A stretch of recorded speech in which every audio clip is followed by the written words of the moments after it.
This is Two Chicks Talkin Flicks, where we review movies. Love them or hate them, someone's got to do it. So enjoy the show. Hi, I'm Sarah. And I'm April. And this is Two Chicks Talkin Flicks. And anything else that gets in the mix. So, April. Yes. It is September. It is Wake Me Up When September Ends. Oh, yeah. That's a good song. Mm-hmm, is that your favorite Green Day song? Or no.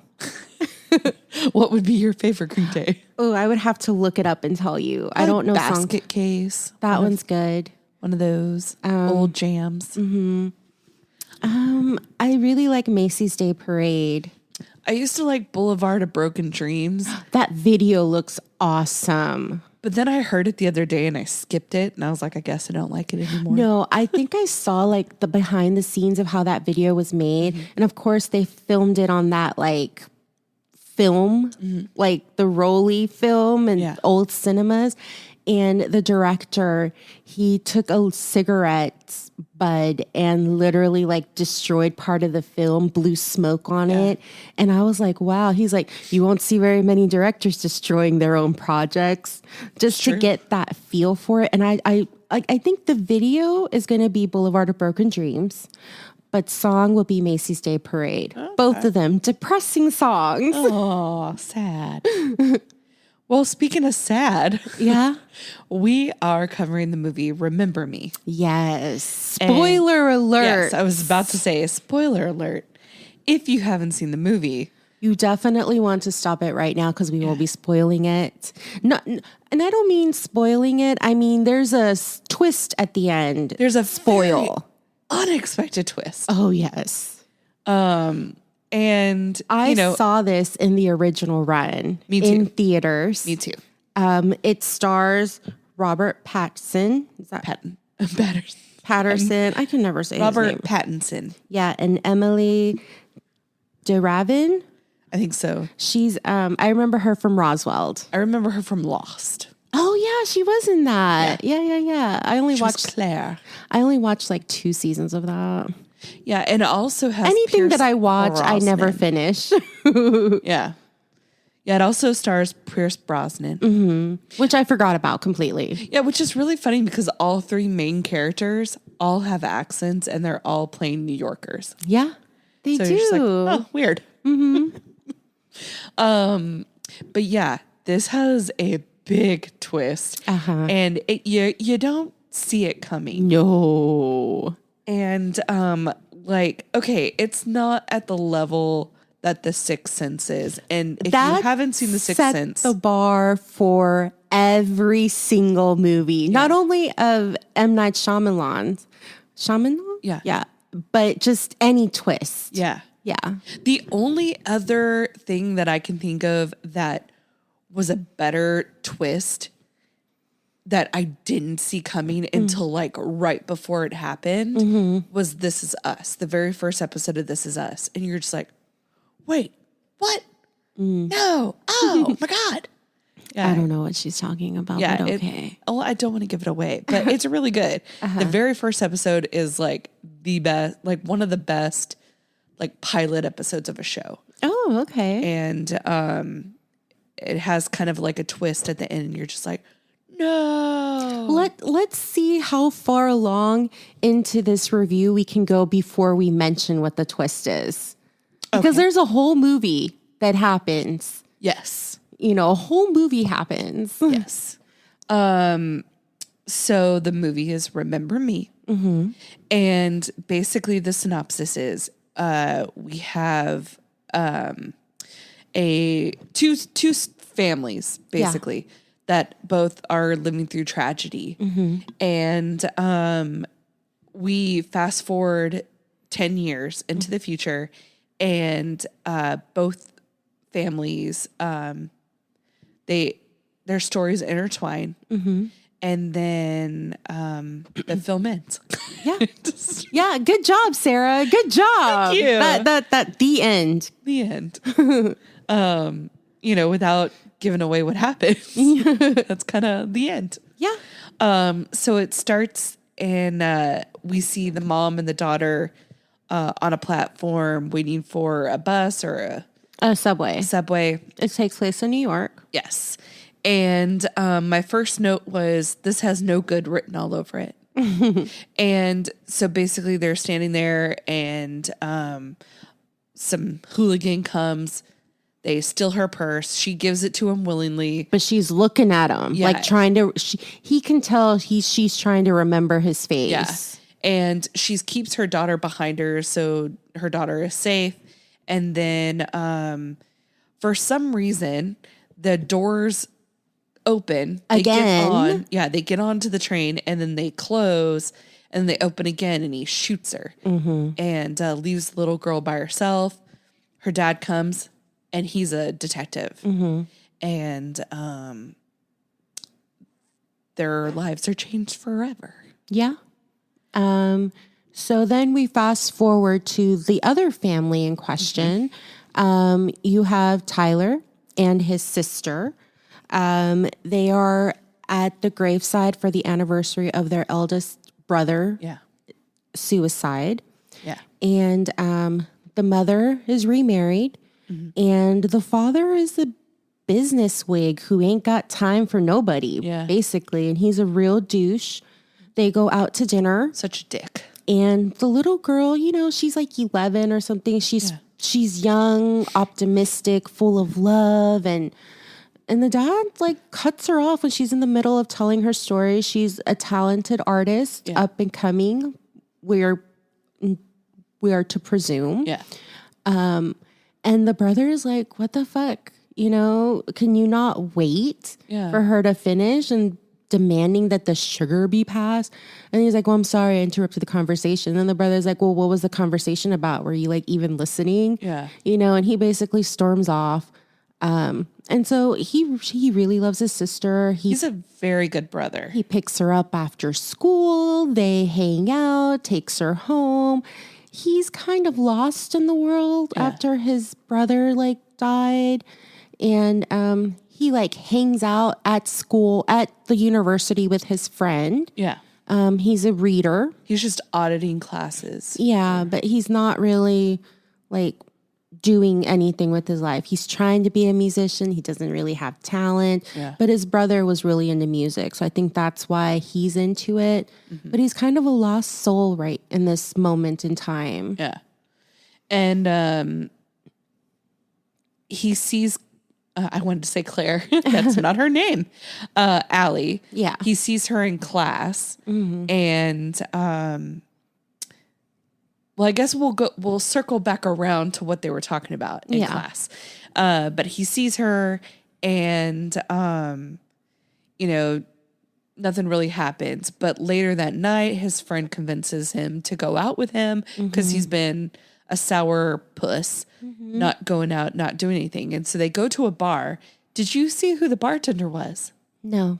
I mean, I saw it was a female. I don't recognize her. Meghan Markle. No way. Yes. Are you for real? Yeah. Oh. Duchess herself. She was the bartender. Awesome. Yeah, they didn't really put, I thought it was. And I heard her voice, but I didn't see her. I hear that she has a podcast. Have you looked into that? I haven't. I did hear about that. But no, I haven't looked into it. So then they're with these two girls. Now, weirdly enough, they're dressed, I thought they were from Texas. Because they're wearing cowboy hats and stuff. And they said they were from Miami. And I was just like, what a very interesting outfit to bring with you to New York. At first, I thought they were going to say Wyoming. Or something like that. Yeah. Something the Midwest, the West. Yeah. But no, Miami. That's fine. It's a look. Yeah, I was like, all right.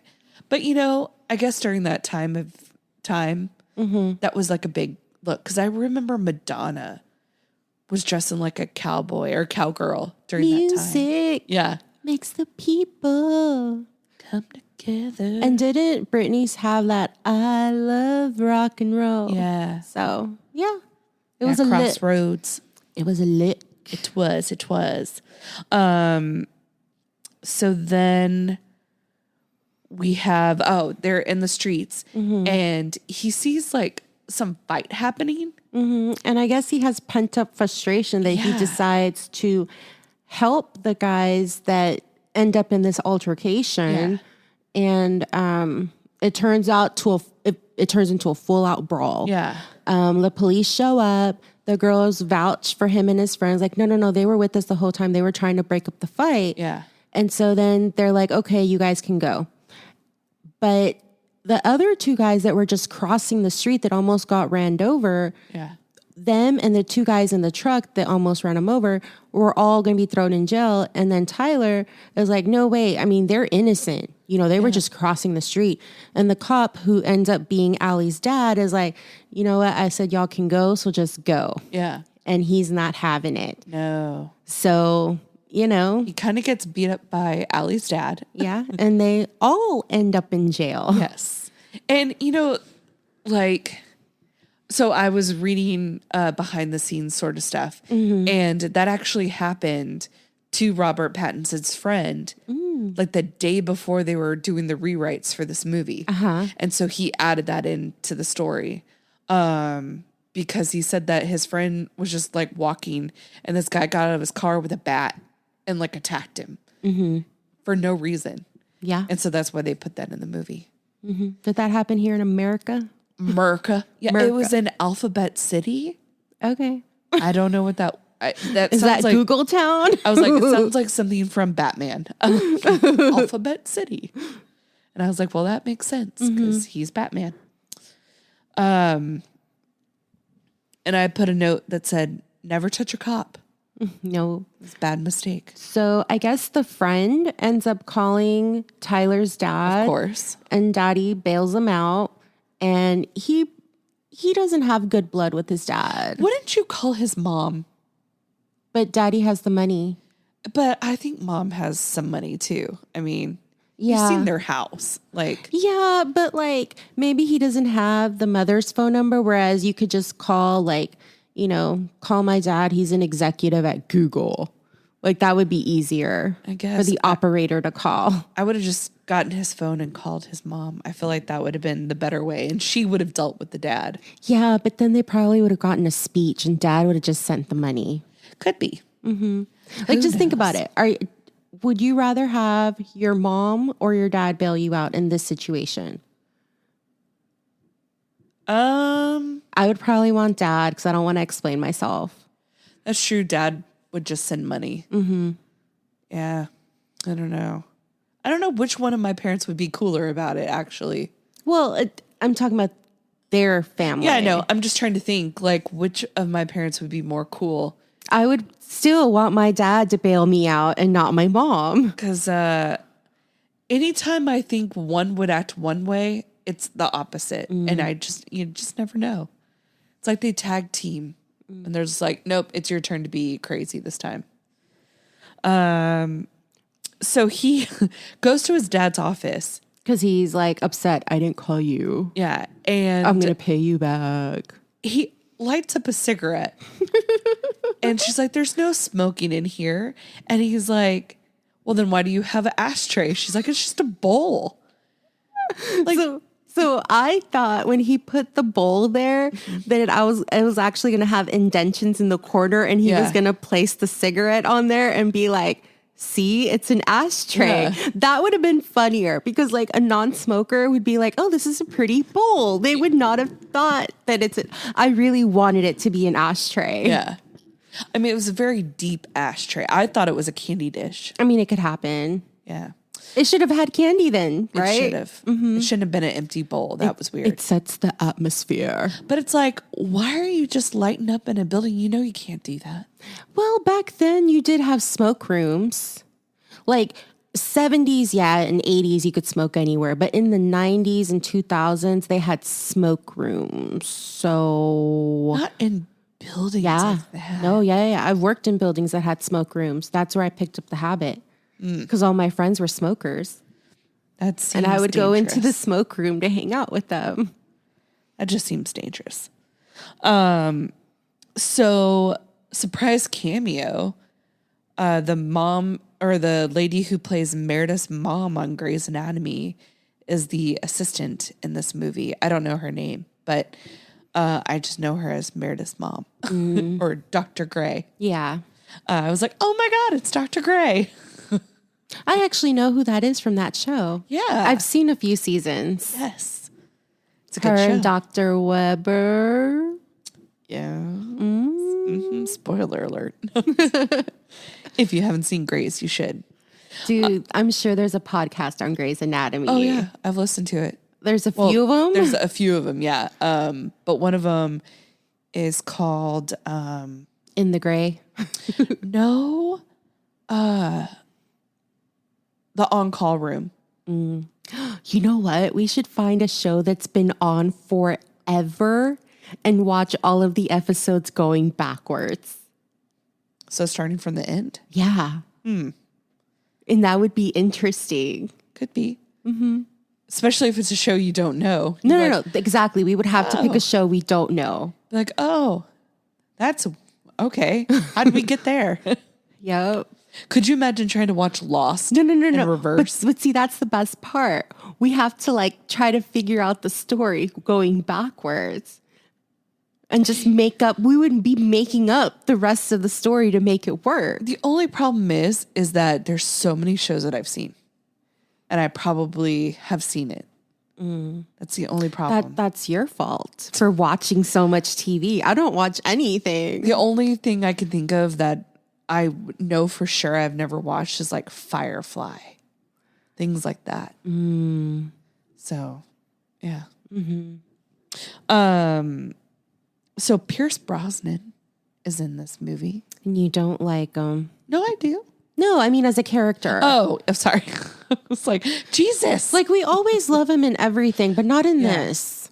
Yeah, he's kind of a douche nozzle. He played it very well. Yeah. He really You know did. what he didn't do well though? The accent. Yeah. Yeah. He's from Brooklyn and it was not a good Brooklyn accent.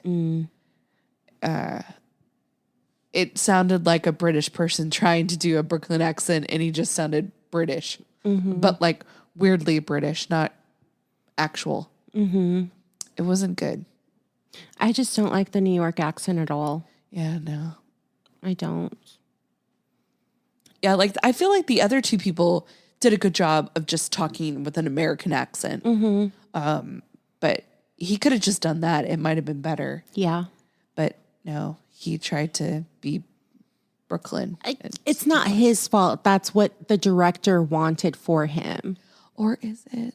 I mean, usually they You have would have a dialect voice coaches. actor. Yeah. So I don't know, man. Or it was also, obviously, he's been out of town for a long time. So he's to adapt to the world that he lives in. He has slowly lost it, but he still has a little sliver of it. Yeah. So there's that as well. And, you know, he's in business. He wants to be a businessman. I get that. So then just give him an American accent, Yeah. not a Brooklyn accent. It didn't work. I don't want to be accent police, but I feel like that's my job on this show. And yeah, I'm going to call you out if it's bad. Yeah, she will. Boom, boom. All right. So he writes to his brother in a notebook. It's like his He writes diary. to Michael, yeah. And the movie was actually supposed to be called Memoirs, but they changed it. Yeah, because there wasn't like you see him with the journal, but it's not a driving force of the story. No, but there is quite a bit of times where he's talking to Michael as he's writing. I like the Remember Me title better though. Yeah, me too. It fits with every character Yeah. because they all have their own, sadly, Remember Me story. Yeah. You know? So, I do want to talk about the little girl. okay. The sister. Yeah. She's gifted. She's a daydreamer and she spaces out. Yeah. And because of that, the other little snobby Are you girls. No, I've never been bullied. No, well, no, I just meant the spacing out, the dreamer. Oh, yeah, I guess so. But like, Nobody cares. Yeah. But basically the poor kid, she doesn't really fit in. She gets invited to a birthday party. Yeah. It's a sleepover. And I guess when she's asleep, the mean girls chop off half of her head of hair. And they cut it super short so that she has to get the dorkiest haircut. Yeah, she looks like a mom. No offense to moms. Yeah, it's definitely a Karen haircut without the floof. Yeah. Like they did the best they could, you know? And I just feel so bad for that poor little girl. It was so bad. Like she gets shit on by her dad. She gets shit on by her classmates. Like the only person who's really nice to her is her mom and her brother. Yeah. You know? And probably the teachers. No, that one teacher's always like, pay attention. Well, her art teacher, maybe. Yeah. We didn't see that interaction though. But it's just like, dude, leave her alone. Yeah. Poor thing. Like I love her interacting with her brother. Yes. And with his best friend Aiden. I bet you, like, this is just me giving backstory to people. There she goes again with the stupid love story. No. About how the little girl has a crush on the best friend. Yeah, I think she does. Oh my because God. she tells the older brother, she's like, and you can invite Aiden. And I was just like, oh, I bet she has a little crush on him. Because it happens. It's a little girl with no friends. Yeah. These are the only people she interacts with. Yeah, I know.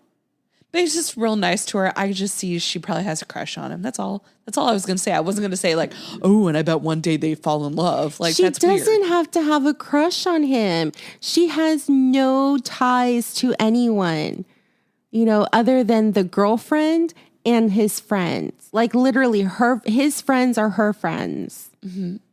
That's sad. It is sad.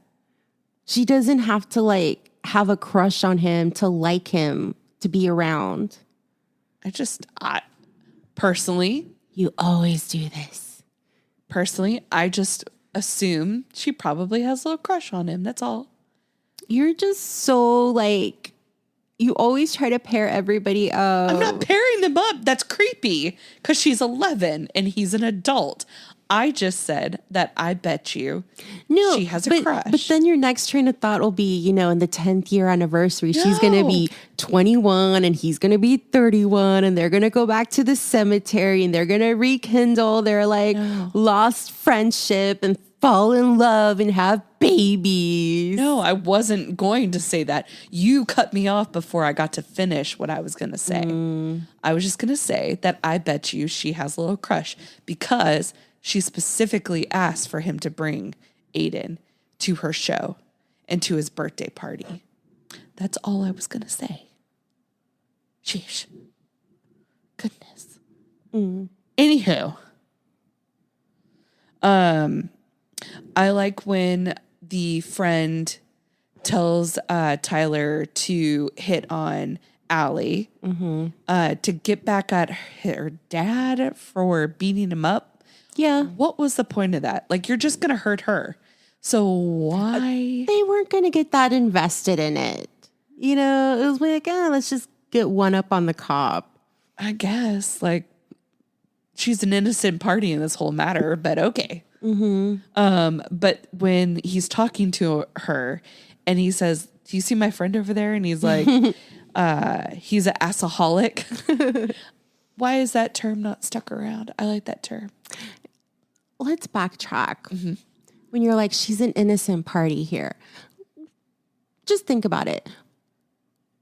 Let's say you're looking at somebody and you're just trying to hook up, you know, you don't really have long-term, like, this is somebody I'm going to marry. Like, you know, some people have love at first sight, but most people don't, you know, and you're like, you know, she's a good looking chick. Why don't you go for it? You know, and it happens to be the cop's daughter. Go ahead, screw her type thing. It doesn't have to be necessarily malicious. It's not like he would be raping her. Like, obviously she would be keen on it. You know, I don't feel like they thought it that far ahead. Yeah, I definitely don't think the friend really thought it out. Yeah. And for some reason, Tyler was like, okay.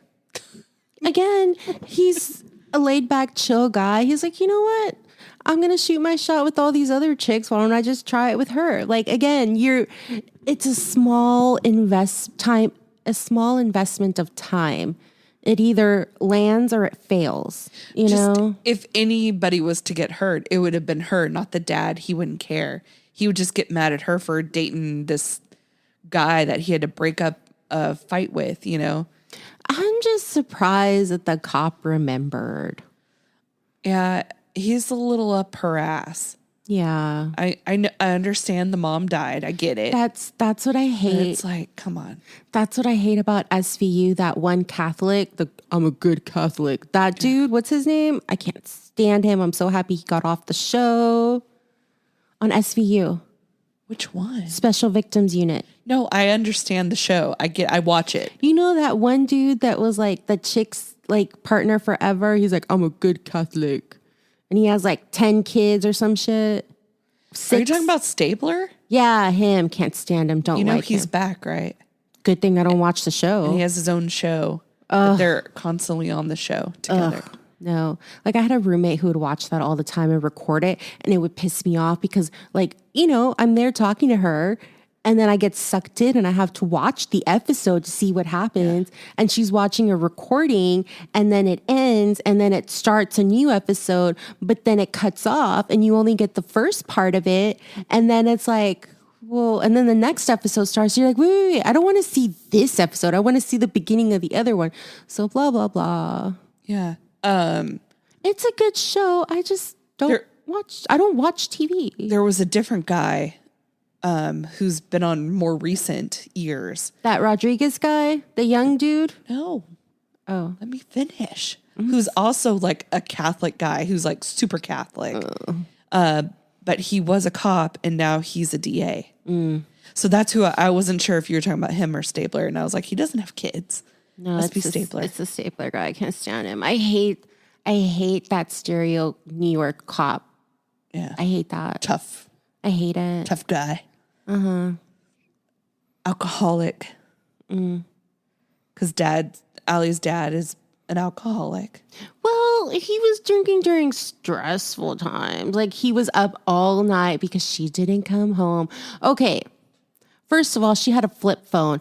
I honestly do not remember my flip phone ever dying. Like, I don't think it's ever died. Like, you're not talking on it. You're not on the phone enough to kill the battery. Well, then maybe she didn't have it fully charged. So that could be it. And like, back then, every cell phone, not only brand, but model, had its own unique charger. So I can see it the guy's not having a charger for her phone, you know? You know, it's weird. The first time I watched it, I don't remember them even having cell phones in it. Because I kept trying to think like, I must have missed, we haven't said when it took place, but I must have missed that. Mm-hmm.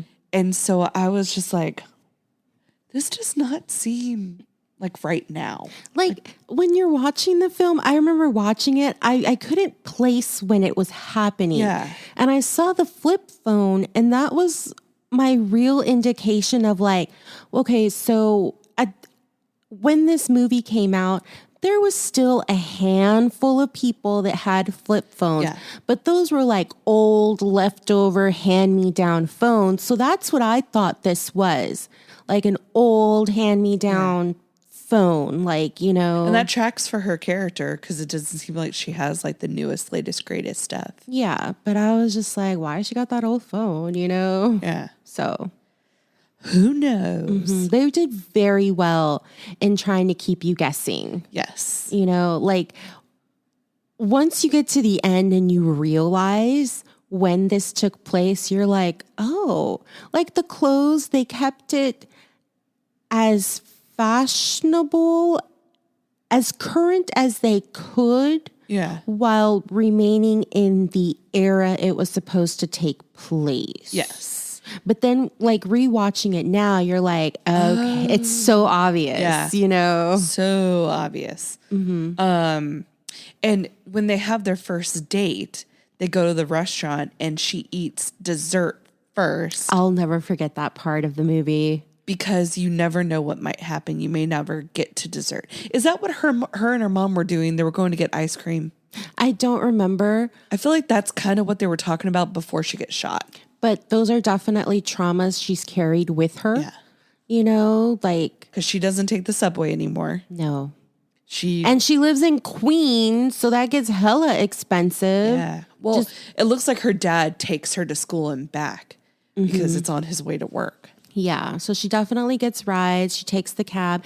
And I would think she would get on the bus just because, you know, being on a corner with the public is a bit more safer than ending up, you know, on a lonely platform on a subway. Yeah. So. He wins her, AKA bribes the worker to get her a panda at one of the games that they go to. And they have a fun little date. I like their date. Yeah, well, she kept trying to end the date. 'Cause at first, he calls her and is like, you were going to stand me up, aren't you? You're still at home. She's like, no, I'm getting dressed. I'm supposed to meet you in 15 minutes. So, okay, funny, you should bring that up. So he said 8 o'clock and she said 8:15. 8:15 was the flight that she was on Lost. Ooh. It was flight 8:15. And then they bring up 8:15 another time in the movie. I actually read that. Okay. And they were like, oh, there's 2 references to her being on Lost. So I thought that was fun. But yeah, she was totally going to stand him up. Or maybe she forgot. Like, I don't think she was going to show, because remember she said, I was trying to get rid of you. That's why I said I was 18 and not 21. Yeah. So they go to dinner, and then he's like, well, I mean, I would invite you out to drink, but, you know, you're 18. And she's like, I lied. Well, let's go to the fair. So they go to the fair. Yeah. And then she goes ahead and goes home. So, and then they meet up again later, or next time, not later that evening. Yeah. And let's see here. Oh, he was into falconry. Yeah, that's that rich people hobbies. With birds. Yeah, birds of prey. And he made her a cake that says, in case an asteroid. So she can eat her dessert first. But the roommate got high and ate like part of the cake, so you can't read it anymore. And then they have this epic water fight.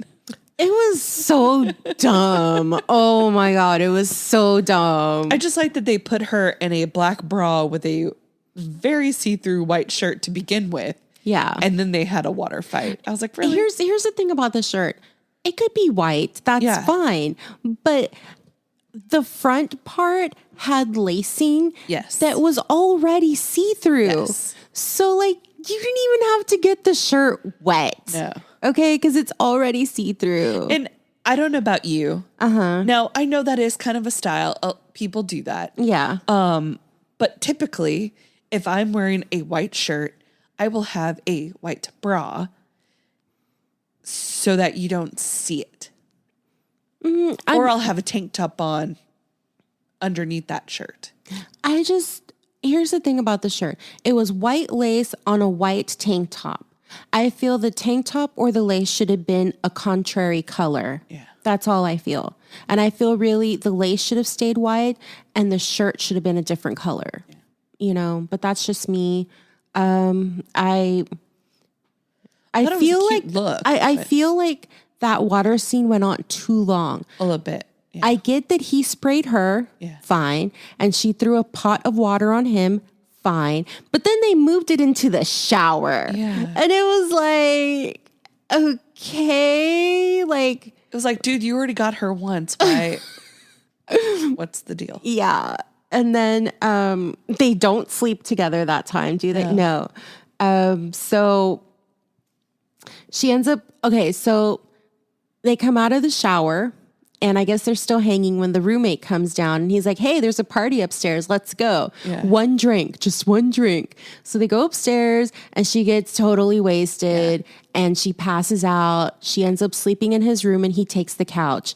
She wakes up the next morning and she just runs out the door, runs home, and her dad doesn't call her a whore, but like is basically like, where the fuck have you been? And slaps her. Like he backhands her. Oh my God. Like it came out of nowhere. It made her lip bleed. Yeah. And he's like, you smell like alcohol. And she's like, well, you do too. Yeah. You shouldn't be reading my diary. He's like, I was just trying to get a clue of where you were.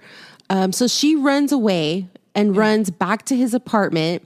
And I guess him and the friend are just chilling on the roof. So when they come downstairs, she's just there. Because their bolt is broken. Yeah. So she moves in and he lets her have the bedroom. And then she comes out in his hoodie. Yeah. She packs a bag and then comes out in his clothes. Yeah. And I guess they have a moment. Of course. Where like they don't break eye contact. And he literally stalks towards her. Well, to be fair, he just played Edward, so he's just releasing his vampire ways. Yeah. So this movie definitely came out between the Twilights. Yes. I saw this movie with my roommates, Sandra and Juan, and she was totally in love with Edward. So, of course, she dragged us to go see this movie. Sandra drags us to see a lot of movies. Yeah, because the first Twilight hadn't come out when he got cast for this role.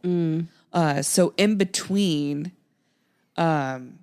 this coming out, that came out. So it's just like, good. Yeah. So we saw it in theaters. Of course. Yes. Anyway, so then I would have liked the scene to have ended right there where they finally kiss. But no, they have to show them doing it. Of course. And then they're in bed. April's a prude. So. Well, no. Listen, there's 2 sex scenes in this. I would have liked the first one to have just ended right there with them kissing and then show them in bed kissing again, like when they wake up. And then they should have saved, because the second one was the better one. Yeah. The second one was the better one, and they should have saved it for that one. Yeah. I agree. I don't disagree with you. So now they're together. Yes, they are together. And he is turning 22. Yep. Which happens to be the same age that his brother was when he killed himself. Yep. Spoiler alert. The brother, I guess, was trying to make it as a musician and it wasn't really getting any traction. Yeah. So he decided to go work for his dad. Yeah. They don't really elaborate about that, but just showing him and his dad's relationship and the relationship with the daughter, you can see that the dad probably wanted way more from the son. Like, well, he's the firstborn. Yeah. Probably going to take over the company. Yeah. He probably expects a lot from him. Yeah. And like, you have to ease on into that. And it doesn't feel like he maybe worked for the father that long. Oh. So just imagine like, okay, you start a new job and they immediately want CEO work material. And it seems like Tyler is rebelling. No, putting like thinking because he worked for the dad is why he did what he did. Mm-hmm. Like not necessarily was it his fault, but he's associating his dad working there to why he killed himself. Yeah. And so that hurts their already strained relationship. I also feel maybe that's why because if you think about it, the dad really isn't asking that much from Tyler. Yeah. So maybe he has pulled back to the point where he's not even pushing his son to even go to school. Yeah.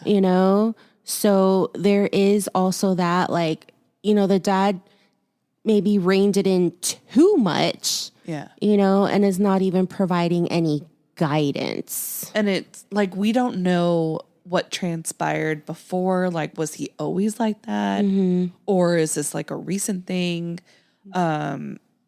We just know that he's very involved in his work. Yeah. Very, very involved. So much so that he is he's said that he'll go to his daughter's art Exhibit. show. Yeah. But then at the last minute, he gets a work call and he has to go. And that sends Tyler into a tizzy. Yeah, because the daughter really feels like the dad hates her. Yeah. And she even says that, like, you can still love somebody and not like them. Yeah. Same for my brother. I love him, but oh my God. Which one? June. Oh. Yeah. That boy, oh my God. I mean, yeah, I have people that I love them, but I don't like them. Let's see here. Oh, she's wearing a really pretty dress at the... It is beautiful. At the dance. At the dinner. So what Tyler does is, in order to get his dad to go to the sister's exhibit, is he invites him to dinner. Yeah. And they're like, okay, we'll all go to dinner, and then afterwards together we'll go to the exhibit. Yeah. Well, after dinner, Dad's like, you know what? I gotta bounce. And Tyler's like, no, you can't. He's like, don't worry. I'm just gonna do a real quick thing, and then I'll meet you there. I'll meet you there. I'll meet you there. He did not meet them there. No, he did not. So he rips off one of the pictures that the sister drew and storms into the office, and he goes off on him in front of like an impromptu meeting. Like, I think that would have looked better if it was less people. Like, how do you get so, like, it must have been an absolute crisis to get that many people into, like, it was literally a boardroom full of people. And everyone in the office is held hostage. Yeah. And they're like, we can go. And he's like, no, stay. And they're like, okay, we're going to go. And he goes, sit the fuck down. And they're all like, like, so awkward. So awkward. Yep. And my whole thing is like, if you really love your kid and you're like on this level, you should be able to accept losing this like $1 million merger or whatever the fuck it was about, because they didn't really elaborate what business he's in. And like, honestly, you've already lost one child. You're going to risk losing the other two that you have. It's just like, that doesn't make sense. Yeah. And like, Tyler even says like, she sincerely believes that you don't like her. And then he's like, he basically is saying like, I do all of this for you guys, for you to have what you have.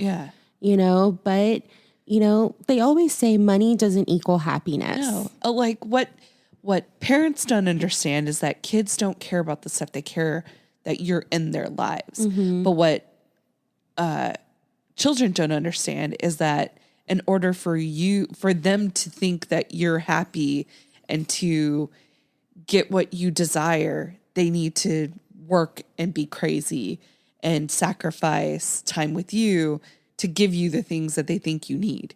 So it sucks because it's like both are true and both are, And it also depends on the child. Yeah. I really feel that my younger brother could have used my father being in our lives more, because he traveled a lot for work. He wasn't around. Yeah. Me, I'm an introvert. Like, I can be like I can talk. Sometimes I can talk to people. It just depends on the situation. But for the most part, like, I just want to be at home by myself. I'm totally okay with that. Yeah. So I would have loved my father to have been there for my stuff growing up. Yeah. And I say it hasn't affected me in any way, but I don't know. Yeah. I'm just used to it. Like my dad, he doesn't know what my birthday is. No, he doesn't. He doesn't call me on my birthday, unless I say, oh, it's my birthday, I'm going out to dinner with my friends. Like, no. He doesn't know when my birthday is. He doesn't give me gifts. His girlfriend might give me a gift for Christmas or my birthday if they know about it. If they know about Christmas? If they know about my birthday. Yeah, but no, I only get gifts from you guys, from my friends. Oh my God, that breaks my heart. It's fine. But like, okay, so I say, here's the thing. you know, all those gifts you guys gave me, I haven't opened anything. Like, they're still in the bags. I still have the Christmas gifts you guys gave me. I haven't even unbagged it. I don't know if it's because of the depression or I'm just like not used to having gifts. But like, honestly, I'm going to be perfectly honest with you, Sarah. You don't have to get me a gift at all. Like, it's in that type of situation, I'm not very materialistic. Yeah. I don't have to have gifts because I never got any, you know, like I would get, like, obviously I got gifts from my mother and from via my dad, you know, like it was his money and she would buy me birthday presents and stuff like that. But I never had birthday parties because I was a summer baby. So I never had birthday parties. So I never got gifts other than whatever my grandmother sent me or my mother bought me. So I'm not used to that. Oh my God, you're looking at me with such a sad face. So sad. I mean, I guess saying it out loud makes it sound sad, but like my brothers don't get me gifts. My grandmother sends me like birthday cards, you know? Yeah. But like literally the only gifts I get is from you guys. So sad. Like my dad got me a Baby Yoda blanket, you know, like one of those Mexican blankets. And I got like a Rangers blanket, like 2 years, one of those years. They're still in the bags. I've never opened them. Like I just, honestly, you don't have to buy me anything. I'm not saying I will never not open it. Yeah. It's there. You know, I have it. Thank you. But I'm just not used to getting gifts. Well, now I feel like I need to double down and like get extra stuff. Like, it's exciting to open it. Yeah. But then I don't do anything with it. Like, it's just there. Like, well, see, that's why I give you gift cards so you can go get what you want. So, yikes. Yeah, it sounds so much worse than what it is, but just think about it. Like, I'm just not used, my birthday was never celebrated, you know? Like, I didn't get birthday parties. My brother always got a birthday party. Well, he was born in September, you know? But like, you had family. Like, growing up, all of my family was in Houston. I didn't have any family here. And then when my brother, like when he was growing up, he had neighborhood kids his age. Yeah. I didn't have any neighborhood kids my age. You didn't even have like a family party, like just your mom, your dad, your brother, your sister? No. Or not your sister. You well, like my dad always traveled. Yeah. You know, so he was never around. Wow. He would come on the weekends. You know, do you talk to your therapist about this? I no longer go to my therapist. Oh no. Well, the medication's working, so. Is it? Well, I'm not depressed about that. Like I said, I say I'm not affected by it, but I mean, looking at your face, maybe I am because I mean, like, we don't do things for my birthday. We just don't. But they did it for your brother's birthday. Yeah, because he had people to invite. I didn't in the summer. I mean, I'm a Christmas baby, but my sister, she's a summer baby and she always had a party. Well, I didn't. I know. I never had a birthday party. That's not true. You've had them since I've known you. Those are birthday dinners. Uh-huh. Yeah. I had one piñata my whole life. I've only had one birthday party. It was my 7th birthday party and it rained. So we had to have the piñata in the back room. And then some boy jumped on it and like, I don't even remember if I hit it, to be honest. I don't even remember. So need to get back to this. I don't even know how we got on this tangent. It's fine. It happens. Let's see here. Oh, so we find out during the fight that he found his brother. when he Yes, he was the one that found him. I think he hung himself, right? yes, yeah, he found him. Like what that does to a person.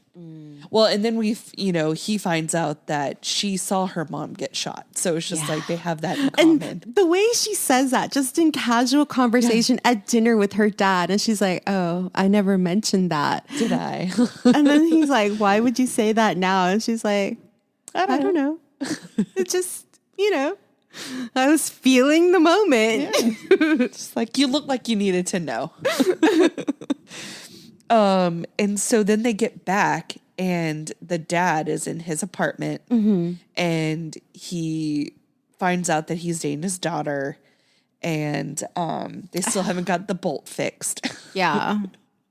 And then he tells him that it was a bet. And I was like, why did you do that? And here's the thing, like when the girlfriend / daughter comes home and he tells her everything, I'm like, dude, you guys could have played it off. Like it was just a coincidence that it was your dad. And I had already met him and had, issues with him. Yeah. But I mean, you had to tell her the whole truth and nothing but the truth. Or he could have said it differently. It's called tact. Yeah. He could just be like, hey, look, my friend thought this would be funny. I went along with it, but I thought you were really cool. And I really do like you. And it has nothing to do with trying to get back at your dad. That was just an added bonus because he doesn't like me. But that's all you had to say. Yeah. Like, you could have come at it a completely different way. And he didn't. He was just like... He just spit out all the information. Just like, oh, here it is. And then, of course, she did not react. She slapped him. So I mean, that's perfectly fine. The dad the way choked he him said and- it. Oh, yeah. Like, I kept thinking, because obviously I haven't seen this movie since it originally came out. I kept thinking the daughter was going to walk in on him, choking him. Yeah. And he's like, Dad, what are you doing? And there would be like a fight, and the dad would storm off and yada, yada, yada. Of course not. And then we see him in the next scene. He's watching American Pie 2. Yeah. At that first- threw me off Yeah, because I it was just, you at first, okay, so it just, all of a sudden you see a scene from American Pie and I'm like, is this a bootleg? Yeah. Did it get recorded over? I was like, how did we switch over to this movie? I thought it was a recording of the movie. Because it was the full screen. It didn't look like a theater. So we were just very confused. And then it pans out and you're like, oh, they're in the movie theater watching American Pie. Yeah. But yeah, that's what I thought. I was like, this girl's making me watch a bootleg. Yeah, it was so crazy.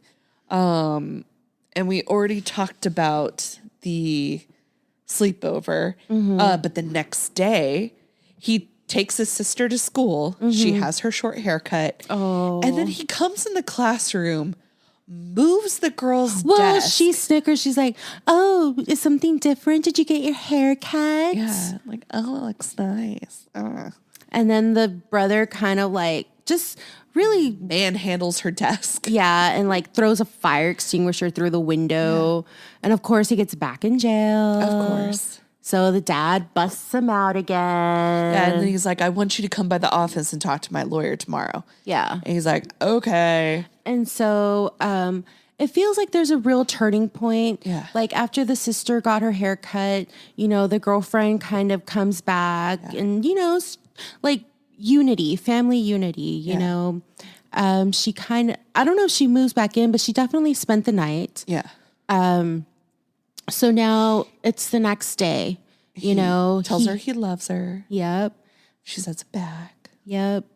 She's making breakfast and the roommate's just moseying about the apartment, talking on the phone. The dad comes to pick up the daughter for school and the mom's really excited. Yeah, because they're spending time together, and the Tyler goes to the dad's office and he looks at the computer and the screensaver is different pictures of them and the family. Yeah. And it definitely has pictures of the sister. Yes. And then the secretary walks in who I'm pretty sure has grown up with him his whole life. And he's like, did you know about this? And she's like, who do you think scanned the pictures? And they're having a moment, like obviously when you work with people for a really long time, You get to know the family depending on the situation. So you may grow up watching these people grow up. Yeah. And so they're having a moment.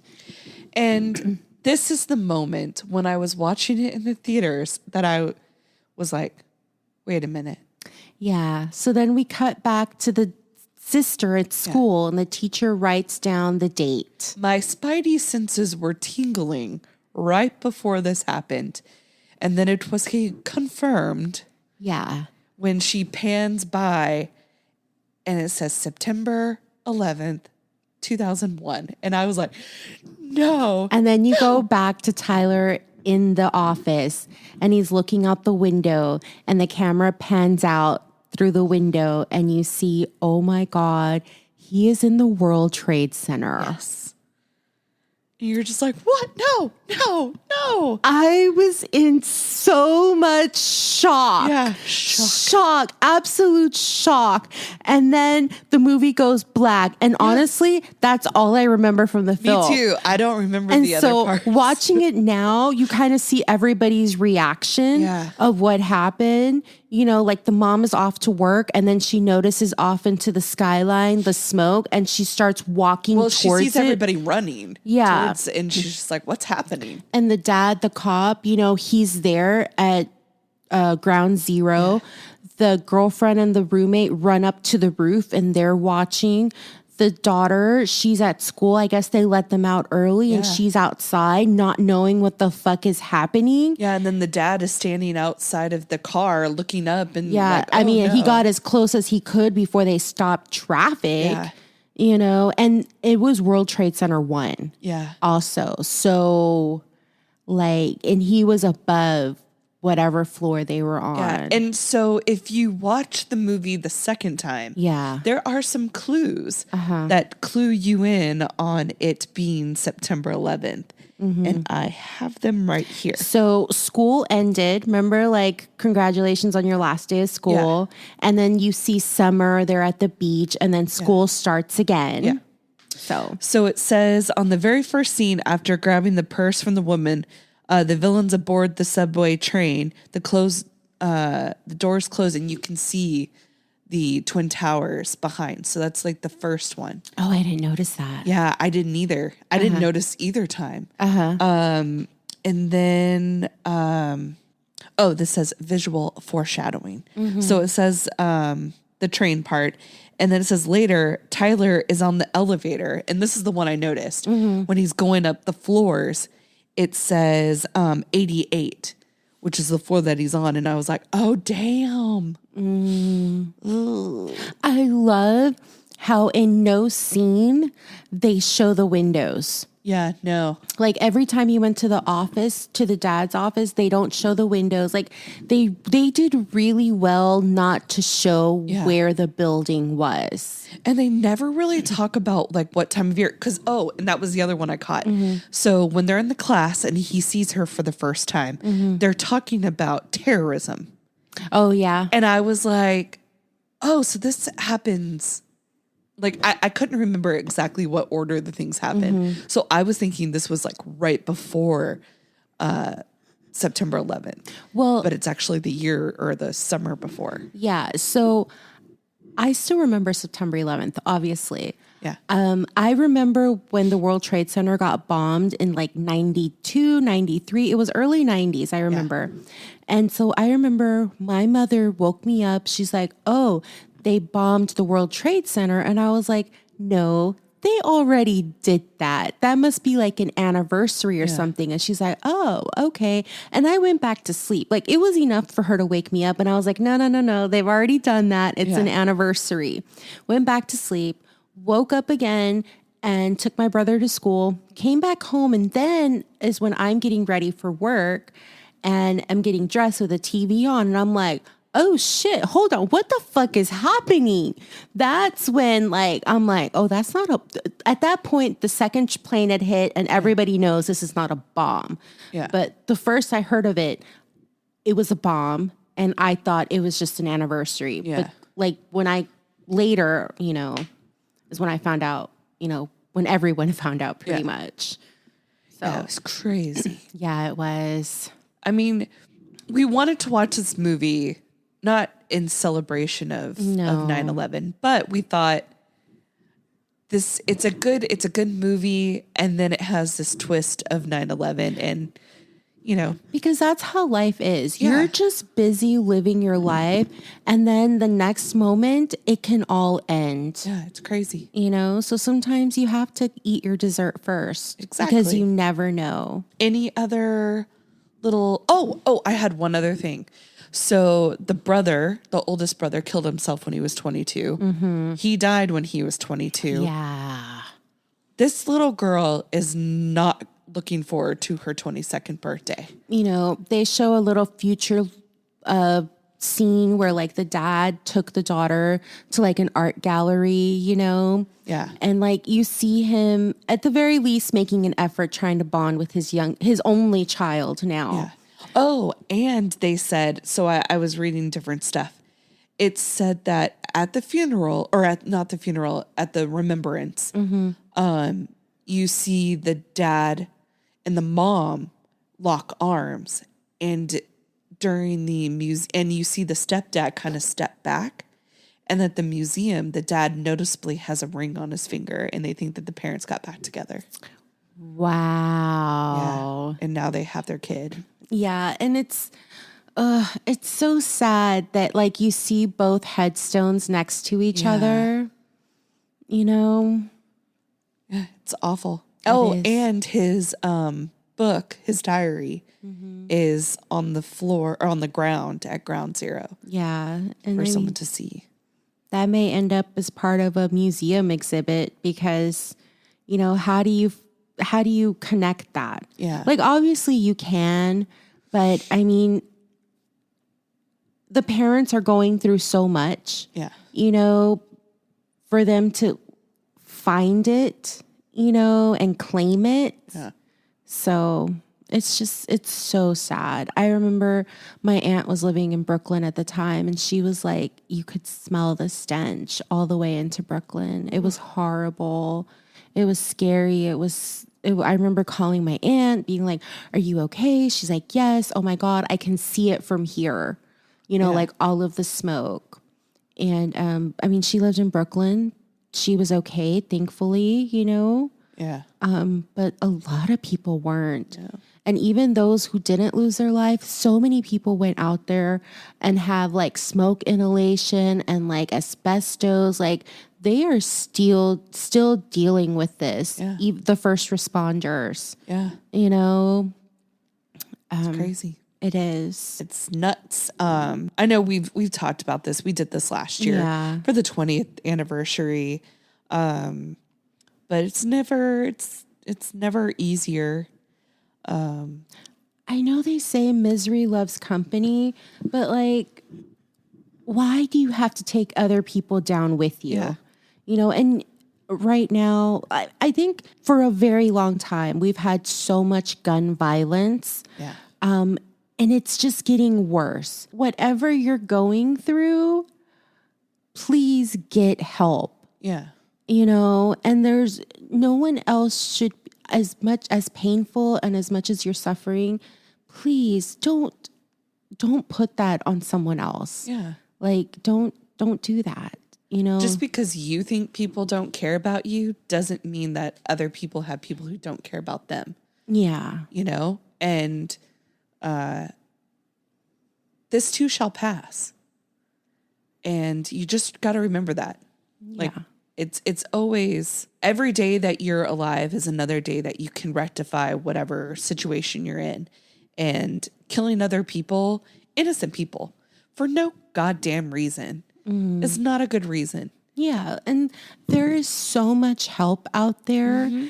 And honestly, nowadays, there are so many more resources available to you. Here's the thing. If you ask for help and that person, if you can't find help with the people you're asking for, continue asking until you find someone that can give you that help. Because there are so many people out there that want to help you, that love you, you don't even know it. Yeah. And we already have enough people trying to keep us down and kill us. Mm-hmm. we don't need extra people doing it, you know? Yeah. For no reason. I shouldn't feel afraid to go to a movie. Mm-hmm. I shouldn't feel afraid to walk to my car. Yeah. You know, just any of that. It's silly. It's silliness. And like, I wish people weren't so afraid to reach out to other people, because I haven't mentioned this on the podcast and I'm not really going to go into details, but Sarah knows about an incident that happened a few weeks ago where I wish I had known what was going on so that I could provide help before it escalated to the point that life was lost. Yeah. You know, I don't know what I could have done, but you know what? I would have reached out to everyone I knew to at least try. Yeah. You know, even if I couldn't do something, I would have spread the word, and hopefully somebody was in a position that could offer the help to alleviate whatever situation was going on in that household. Yeah. You know, and sadly, basically 2 lives were lost there. Yeah. You know? So it's sad. 3 lives if you think about it, because one person's in jail, one person is dead, and one person is Left basically alone. Yeah. Yeah.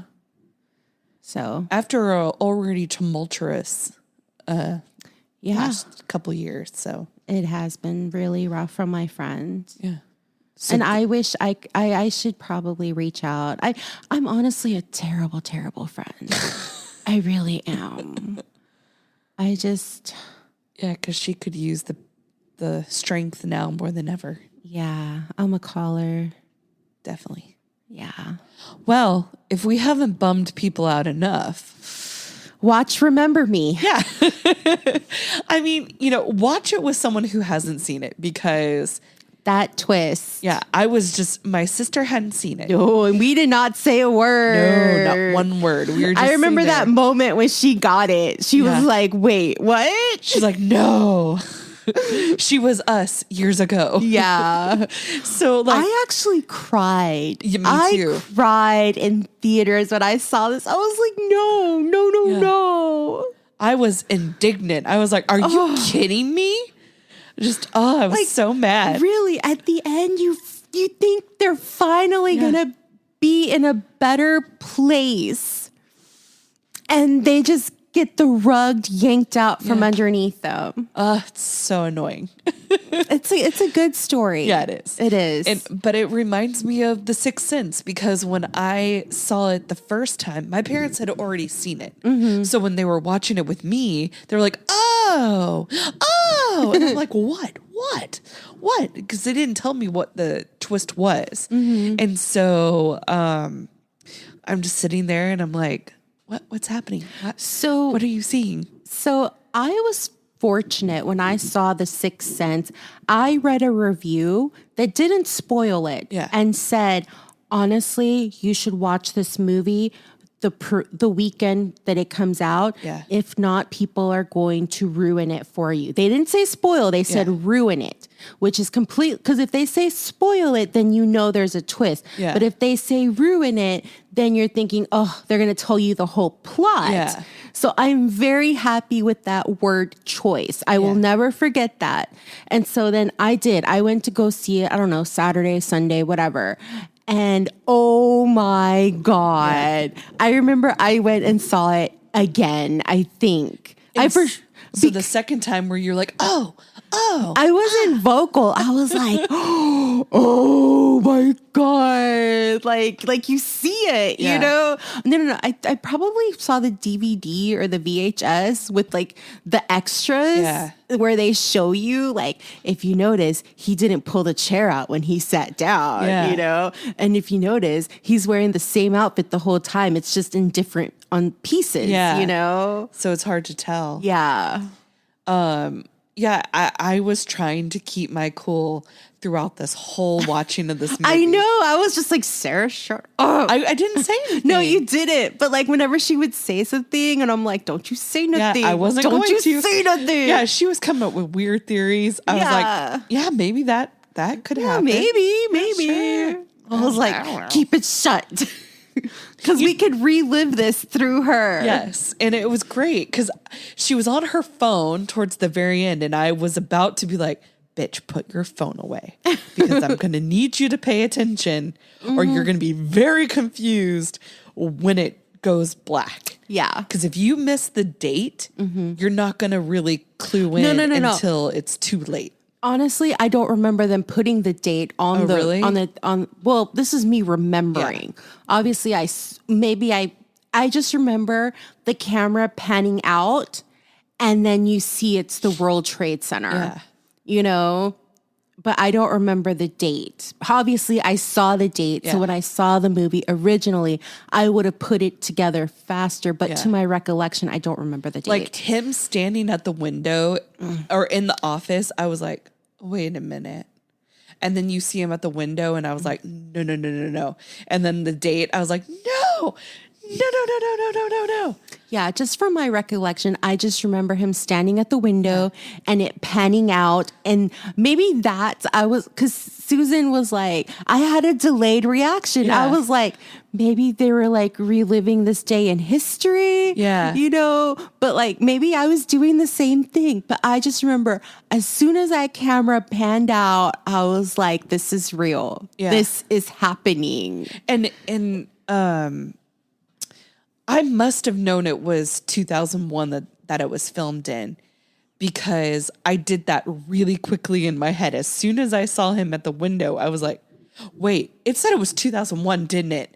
And then I was like, no. And then it was confirmed when I saw the date and I was like, no. I was so mad at the theater. I was just like, you've got to be kidding me right now. It was perfect, so good. It was perfect though, because again, I'm going to just keep repeating myself. Yeah. That's how life is. Yeah. You know, these moments, they're fleeting. Yeah. You know, I mean, I work in insurance. I deal with total loss vehicles. And sometimes those are accidents where people perish in the accident.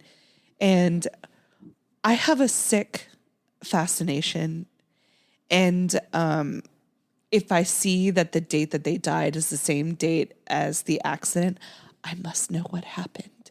And I will read the information because it makes me feel better. I don't know why, but it does.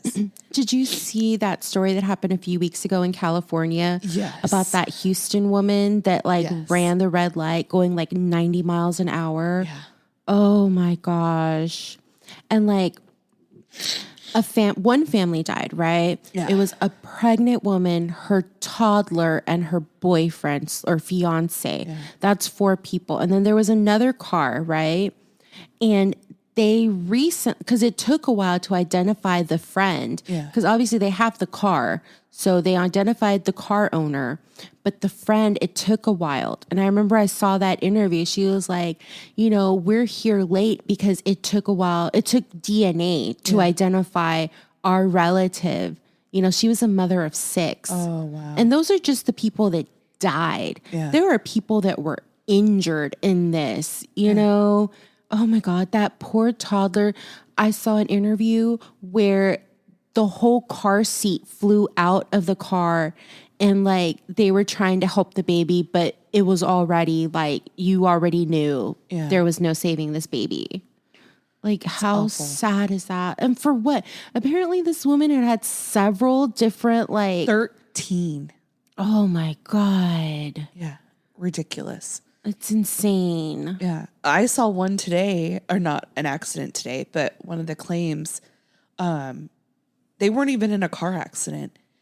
The husband and wife were on their way to the daughter's house to get her hair done. And the son-in-law came and shot the mom for whatever reason. And I could never, I Googled, I tried to find out because I was like, what the hell happened? And we were like, why is this car being a total loss? Well, because biohazard. So it's a total loss. But I was just like, what transpired? Why would the son-in-law come and kill you?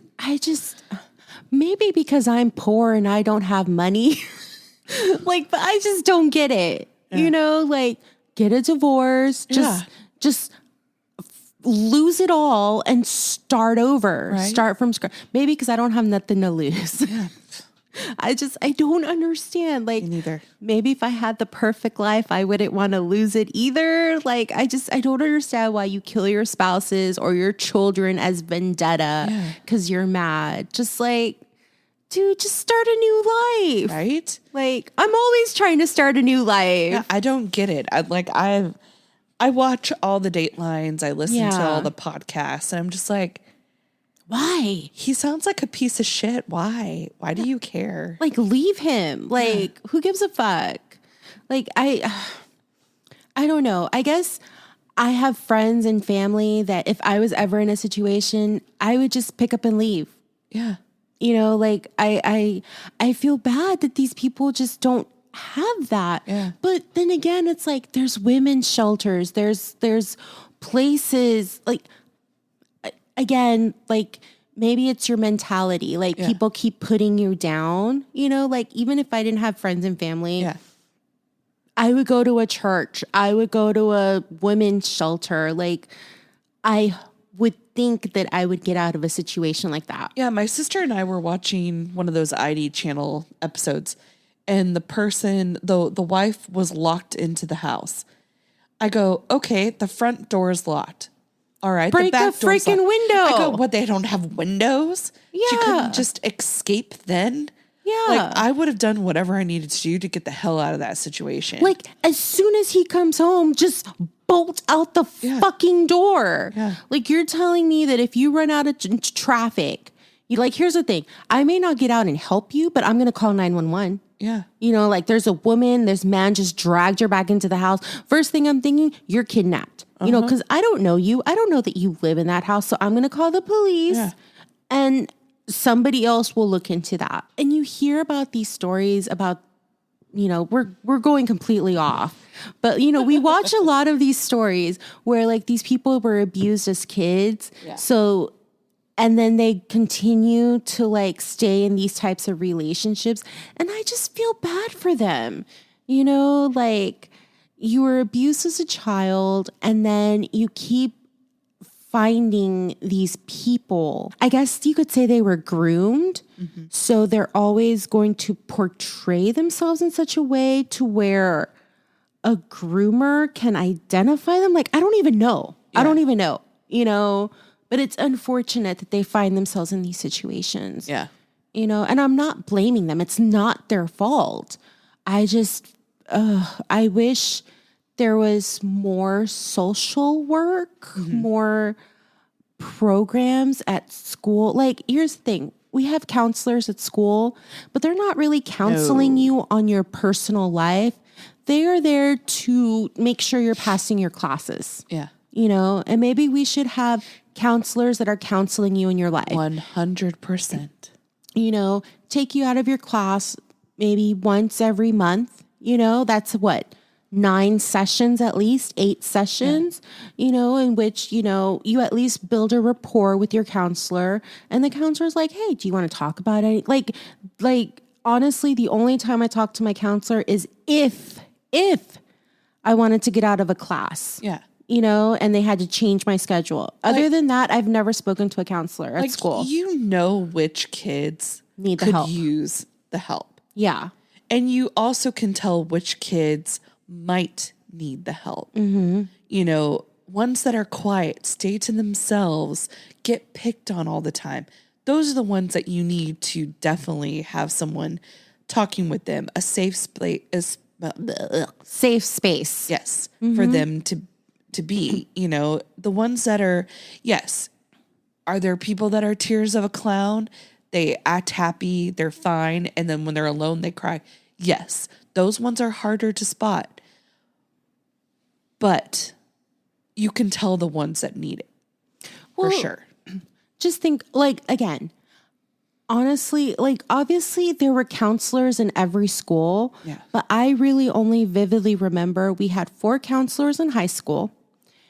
And they were the ones who made the schedules and passed them out. Yeah. And if you wanted to get out of a class or switch a class, you went to your counselor.